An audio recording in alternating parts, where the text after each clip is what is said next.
దేవుడు ఈరోజు మనల్ని నిలబెట్టుకున్నాడంటే, మనల్ని వాడుకున్నాడంటే కేవలం అది దేవుని కృప.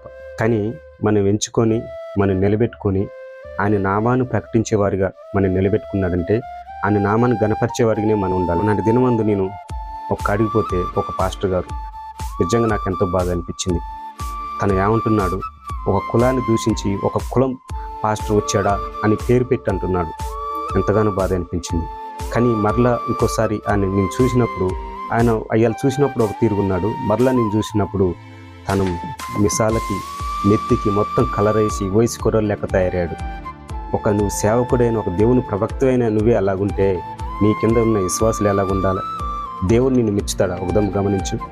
దేవుని నామాన్ని గణపరచడానికి నేను పిలుచుకున్నాడు, కానీ దేవుని నామాన్ని అవమానపరచడానికి నేను పిలుచుకోలేదు. ఈరోజు నువ్వు ఎవరివైనా కావచ్చు, కానీ నేను వాడుకుంటున్నాడంటే దేవుని నామాన్ని మహిమ పరిచేవాడికి నేను ఉండాలి.